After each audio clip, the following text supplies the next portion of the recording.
All right, Keith, to start with now, we're going to talk about Everton, of course, because they decided to appeal their 2-point deduction. Now, what are your thoughts and what is expected of this appeal? Well, the appeal, as we've seen, both appeals that have happened recently have both been successful to a degree.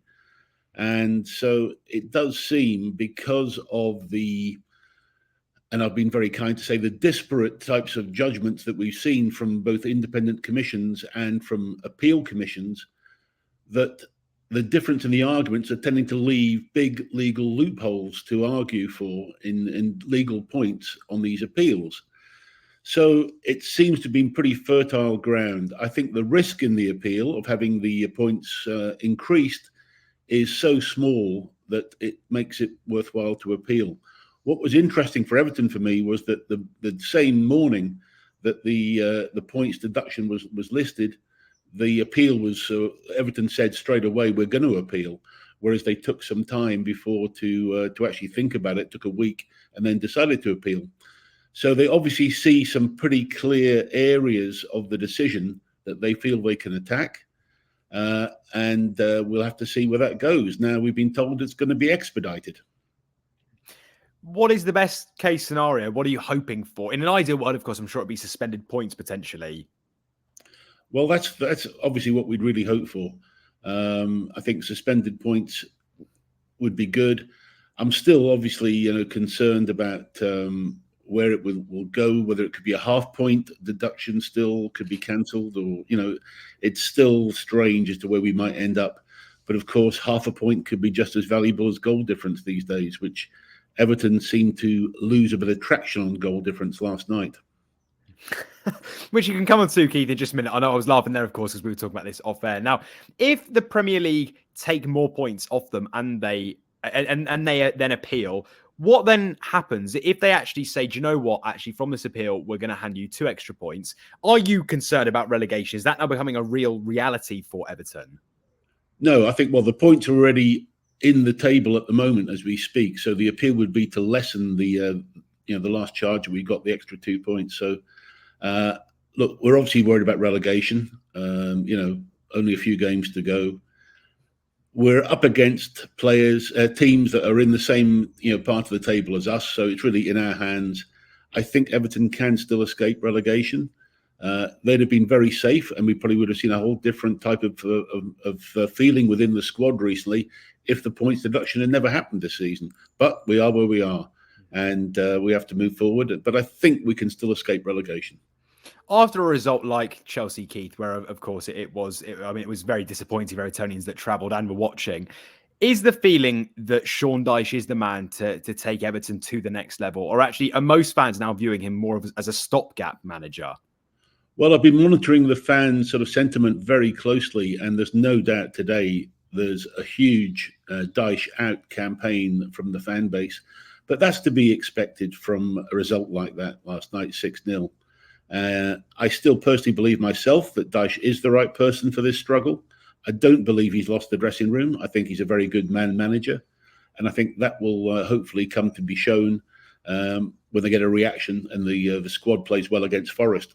To be fair, it's probably the game at the weekend is probably more important than the Chelsea game, because there was pretty little expectation that Everton was going to get more than a point. But yes, of course, with a 6-0 loss, given everything that has been going on with Everton this season as well, there is no doubt there's a knee-jerk waiting to happen with with the fan base who just felt put upon all year long. And it's natural to feel a reaction like this, and I understand it, but it's part of the football season. We know, Keith, the appeal date has been rushed forward to be finished before the end of the season. Is that good news for the fans? Is that now a relief, given that you will know, hopefully, that they do stick to their word and actually you won't find out post-season whether you've won the appeal or not? Well, what's interesting about this is now they're looking at getting the appeal done within 7 weeks of it being lodged. The last appeal took 14 weeks. So all of a sudden, the Premier League are saying that this can all be done in 7 weeks. Well, why? One question, why wasn't it done in 7 weeks before? And secondly, if they are going to cut corners, which sounds like they're going to have to do in some way, does that mean that there could be another appeal against the appeal if the due process isn't right? It just doesn't make make legal sense. I'm not a lawyer, but I do believe that if things are rushed through and you're not given due process, then you would have some sort of legal challenge to the actual process that's undertaken.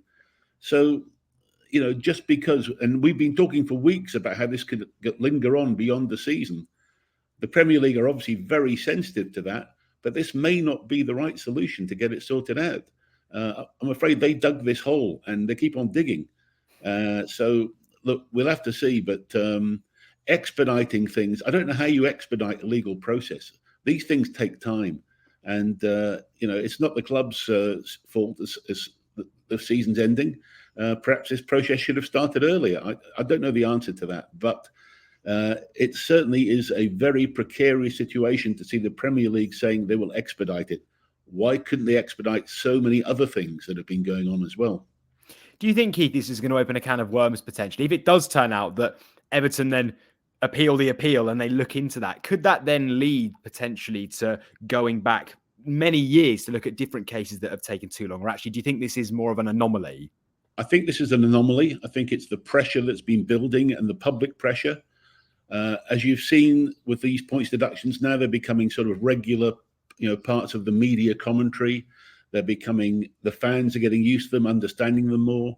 And so the pressure has really built on the Premier League, unlike anything before. And so I think this is a bit of an anomaly, but it may not be the right answer to actually try and hurry things up.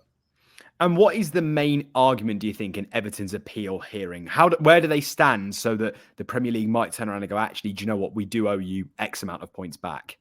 I think it will still maintain the double jeopardy. I think that could have gone further than the initial credit mitigation they were given before. I think that'll still form a major part. And I think they'll want more credit again for the sponsorship monies lost due to the Ukraine war. Both those points, I believe, are still very strong and have not been fully, agreed. But then again, one commission didn't, and one commission did. So, maybe third time lucky, we win 2-1. You've just watched a segment from Football Insider's brand new podcast, The Inside Track, with me, Lewis Pearce, alongside the guests on the show. Thanks very much for tuning in. Please do give the video a like, comment your thoughts on the topic, and feel free to share on your social media pages. If you want to listen to the full podcast episode, click the link in the description below. Keep your eyes peeled for plenty more content and exclusives here on The Inside Track.